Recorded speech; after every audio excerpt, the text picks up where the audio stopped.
Blog Talk Radio. Oh, it's time to get real. Oh, yeah.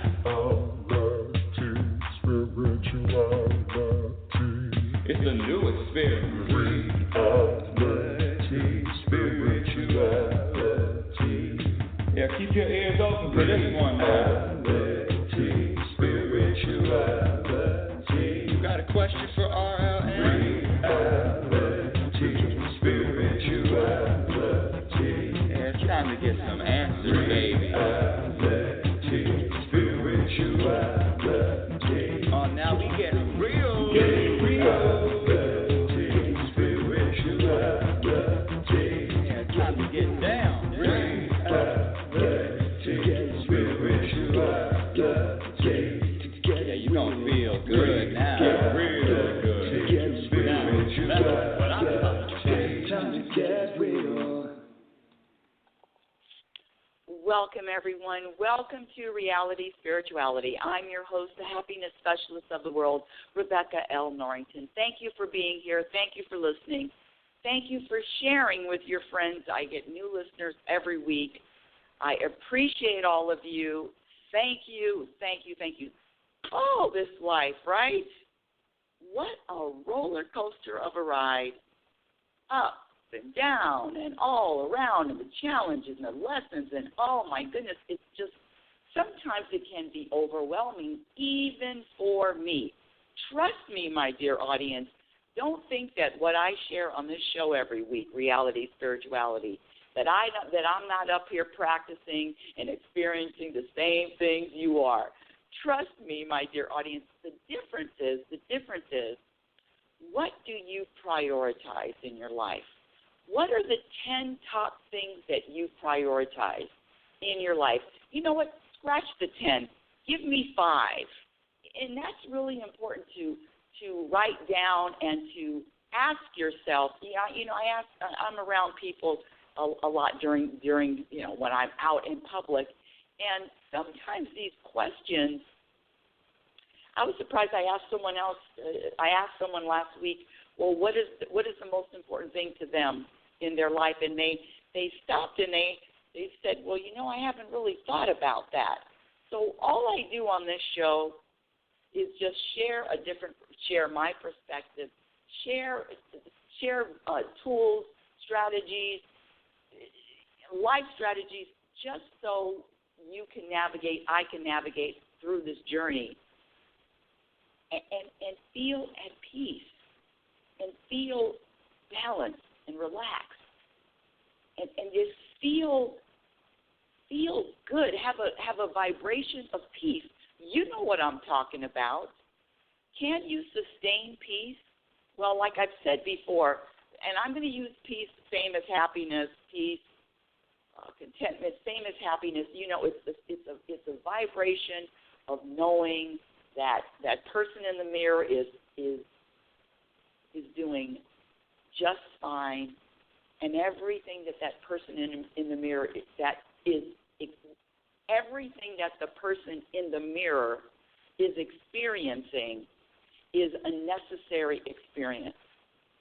See, happiness is a practice skill.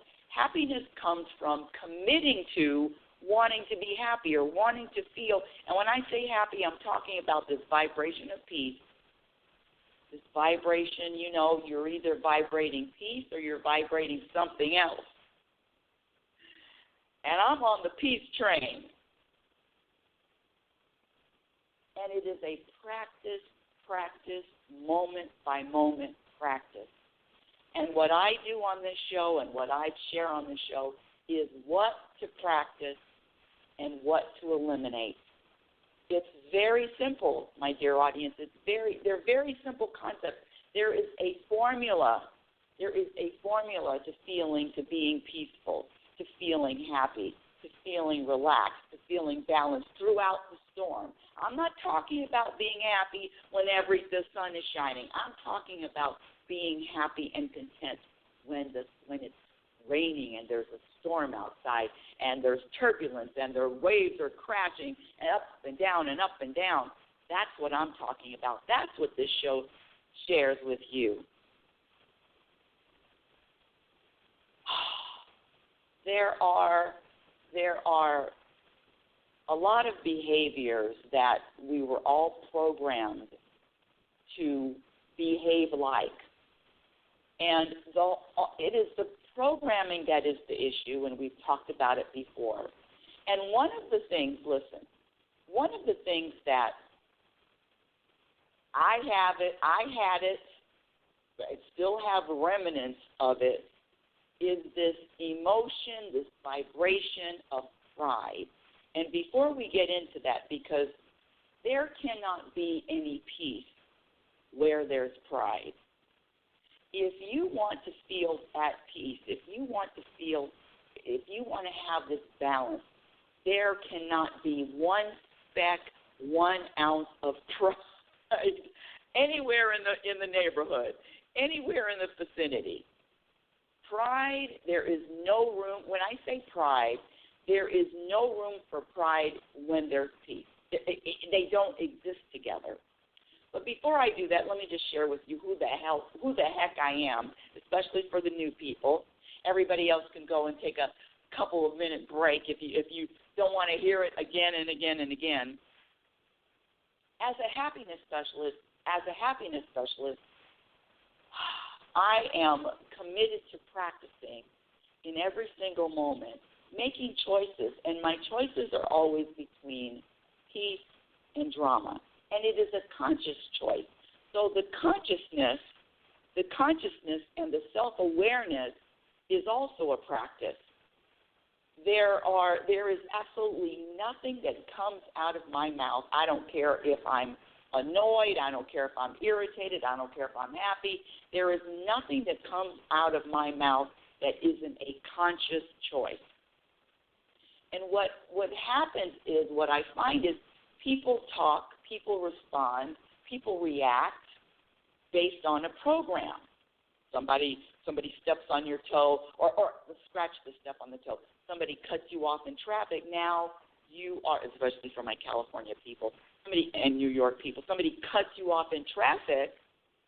Now there is a reaction to, okay, I'm angry, the nerve of them, how rude, all of these looking out at something else or what someone else has done. When you're noticing what other people are doing, and when you are focusing on what, and I know this is last week's topic or topics before, when you're focusing on what anyone else is doing, you are subtracting from your happiness in the moment. Now let me just get back to the topic, because I got off just for a second.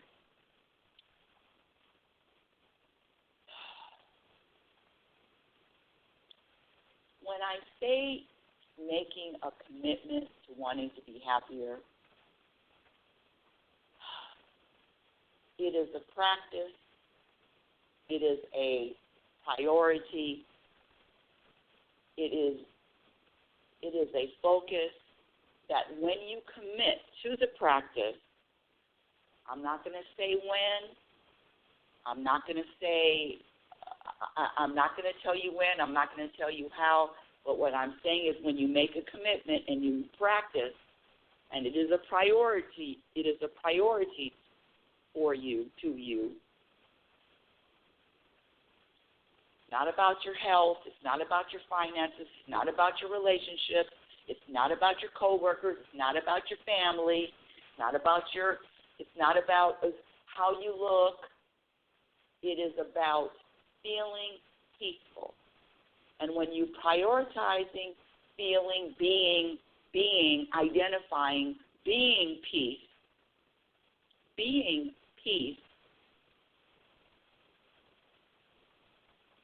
then the journey gets easier. There's no, in my humble opinion, there's no such thing as attracting circumstances that are going to be peaceful or living in a place that is peaceful. The peace comes from within. And I'm talking about an internal and a vibration that you emit, and an energy that you emit. And when you practice it and you commit to it, guess what? You become peace. And then there is nothing that happens to you, there is nothing that you are going to experience that is going to take you out of that vibration of peace, because that's what you are. That's who you are. That's what you practice. And one of the things that subtracts from peace, and it is the truth, it is proven, there is evidence of it, I'm letting you know, decades and decades and decades and decades of experimentation, pride and peace do not mix. You cannot be at peace, feel that vibration of peace when you allow your pride, when you allow pride to drive the car, when you allow pride to be in any part of your identity. And I know your ego does not want to hear it. Trust me, my ego poo-pooed the whole pride thing too. But a few years back, because listen, audience, trust me, all of the things that I share with you to practice, I have to practice myself. And one of the things that really helped me was my number one son, who texts me when he wants to, calls me,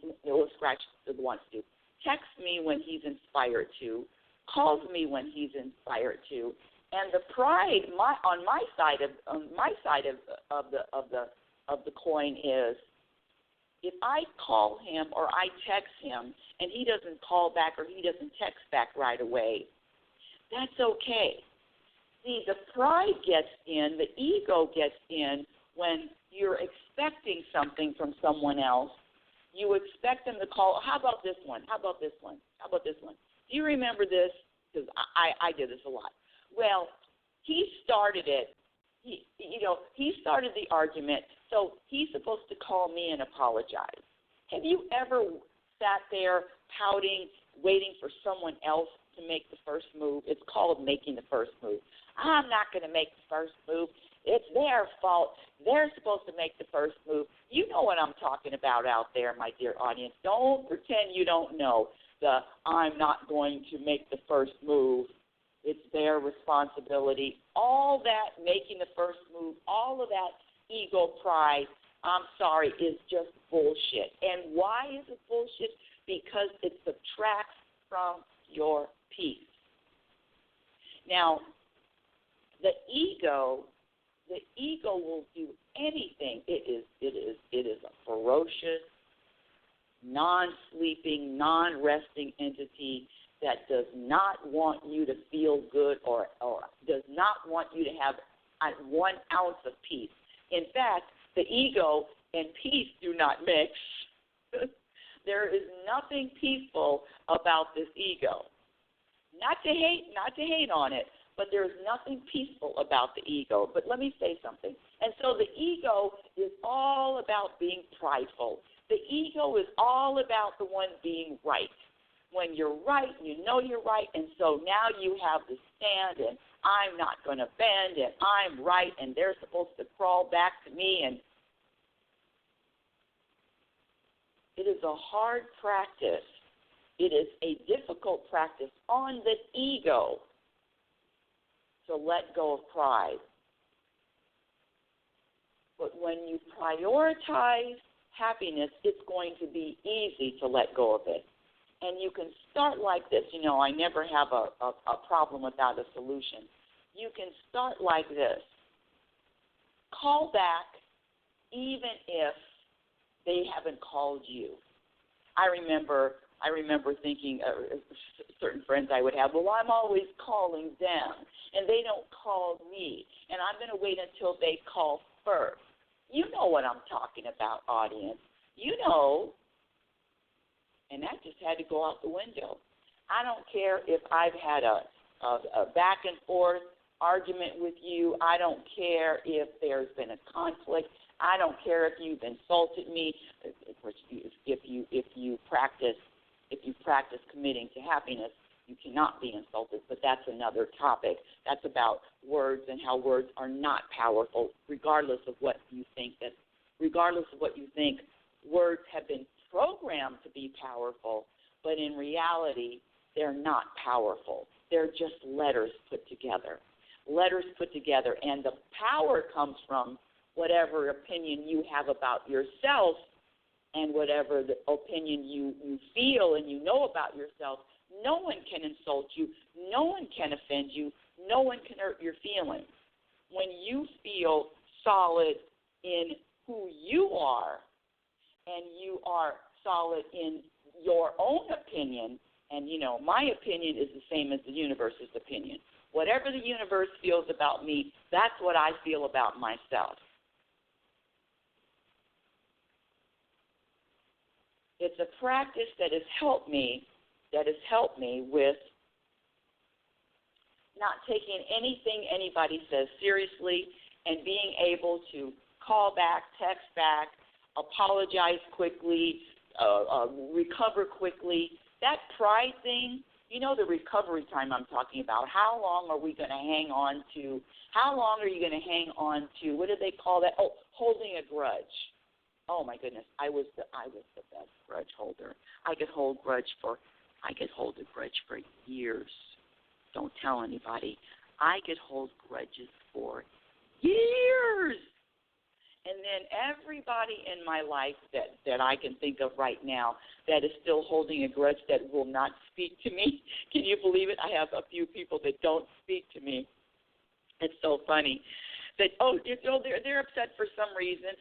Trust me, it's happened years ago, and now they still don't speak to me. Isn't it? It's the funniest thing that you can hold on to something and not talk to someone for years and years, and not forgive and not forget for years and years and years. But the truth is, you are poisoning yourself. Pride is the same as having cancer. It is an infection. It's a virus. It's a poison. It's a poison in your system. I don't care what the ego says. I don't care the excuses the ego makes. Pride is a poison in your system. And I wrote down, let me see, hold on a second. Let me just get in my notes here, because I wrote something down. Here we go, pride. Oh, I hope you're hanging in for this, because this is really, really good. Pride. All pride is focusing on what someone else thinks about you. What will they think about this? What will someone else think about that? What will they think about me? Will they think that I'm weak? Will they think I wrote down pussy, so I'm going to say, will they think I'm a pussy? Will they think I'm stupid? Pride is always, without exception, about someone else. And peace cannot live in a house of pride. There is never any peace with pride.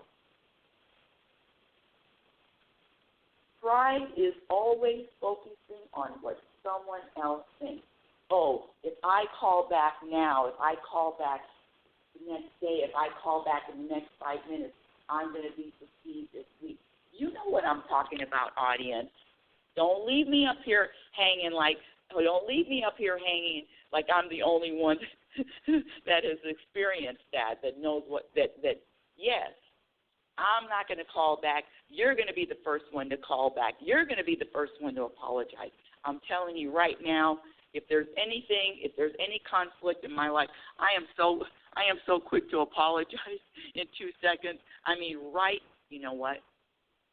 Right in the moment when I drove to California a month ago, I was pulled over by the Oregon State Police, and what did I say to him? I said, okay, this was my first time driving. Yes, it was my first time driving that long distance. And of course, he wasn't really. He was. Let's just say this: his energy wasn't light. How's that? The energy was not light. And I remember he said something to me, and I came back with, well, I know this person. I know a few people in law enforcement in California. And why did I even say that? Why did I mention that? Because this officer really got upset with me mentioning another state law enforcement for whatever reason. And I quickly apologized. I said, well, I'm sorry I brought that up. I'm sorry, I didn't mean to I was just trying to get out of a ticket was what I was really trying to do, which I did get out of it. Well, I didn't get out of the ticket. The universe got me out of the ticket. But the thing is, instantly I apologized, and I even put my hands in the prayer position, and then I extended my hand out to him. And the apologies are so easy to come. They're so easy for me because there is no way I'm letting my pride get in the middle of, I don't care who's right. I don't care who is perceived to be right. I don't care who's right. I don't care who's wrong. It really doesn't matter. What matters is the peace I want to feel. The pride is getting in the way of the peace I want to feel. And when that happens, you got to move out of the way, pride. I have none. And I'm proud of it. No, hold on a second. Let me scratch that because, no, there are still some cracks and crevices. I have found some pride still living in my home, in my internal home. I have found some, and I said, oh, gee, I didn't know I had a little pride left. But trust me, my dear audience, little by little, that pride is getting whisked out of here because there is no room for pride when you prioritize peace. And that's really the whole message of this show today. So my challenge to you is how are you, to ask yourself, how are you prideful? What do you hold grudges? Do you stand on conviction? Do you, and this pride thing about calling or not calling or acknowledging someone or waiting for someone to make the first move.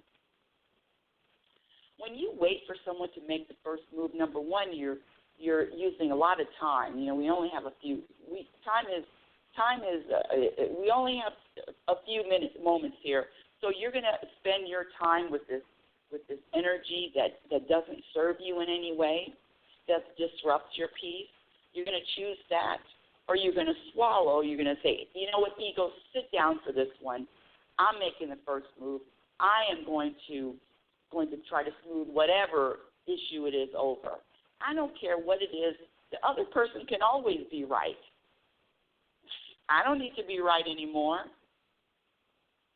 most of the time. I don't need to be right anymore. I know I'm right about the pride and the peace. So my question to you, my dear audience, is your pride more important than feeling peaceful? And that's only a question that you can answer. I'm going to also ask you, what are the top things that you need in this life? What are your priorities? Standing in this moment right now, what do you prioritize? What do you prioritize? And if that list has anything on it that involves another person, you know that your priorities are dependent on someone else now. So a little hint. Try to, when you're making your list of what's important to you, don't include anyone else, and don't include anything that you cannot control. That's going to be a little tricky. So you're not including anyone else, and you're not including something that you cannot control. And what can you control? Let me remind you. let me remind you what you can control.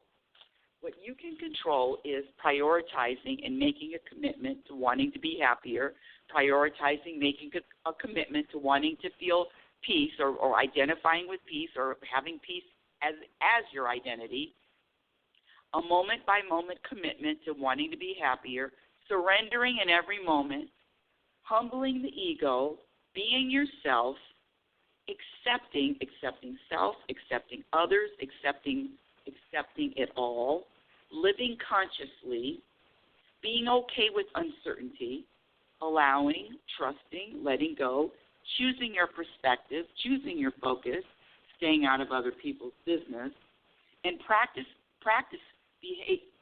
behaviors that add to your happiness and eliminate the behaviors that subtract from happiness. How's that? In other words, when I say what are important to me, well, what's important to me is more clarity, is more truth, is more consciousness, is more self-awareness, is being okay with uncertainty, is trusting, is surrendering, is letting go of all resistance. In knowing that this plan, knowing that whatever is happening, knowing that my purpose, my destiny is perfection, that everything that is happening to me or will happen to me is serving me, even though it doesn't feel like that, even though it doesn't look like that, knowing and trusting that all of the experiences that I'm having are for my betterment. Some of the things that subtract from your happiness is blaming anything or anyone for the way you feel, comparing yourself to someone else, noticing what someone else is doing, having expectations, living in the past, living in the future, having attachments, giving power to words, taking anything personally. See, that's another thing. Pride is always about taking something personally. Pride is always, well, that's personal to me. And I'm here to tell you, take nothing personally. I don't care if they're shouting your name. Taking anything personally is a prideful vibration and an energy, and it subtracts from your peace. Reality Spirituality is heard every Sunday at 9 a.m. Pacific Standard Time. My website is RebeccaNorrington.com. Follow me on Twitter at RLNorrington, and my Instagram handle is Reality Spirituality. My YouTube channel, you can go on YouTube and find a few of my videos. Thank you. My first book, Reality Spirituality, The Truth About Happiness, can be purchased on Amazon and Lulu.com. And my second book, Program for Unhappiness, is going to be out one of these days. And until next week, my dear audience, I want you to remember who you are. You are a physical extension of the universe. You're always growing. You're always changing. You're always evolving. Be patient and be kind to yourself. Be your own best friend. Accept that person in the mirror. Accept that person in the mirror. Be kind to that person in the mirror. Remember, you cannot have a happy ending to an unhappy journey. It is about the journey. You've been listening to Reality Spirituality with Rebecca Norrington. Talk to you again next week. Have a conscious week, and thank you for listening. Oh, it's time to get real. Oh, yeah.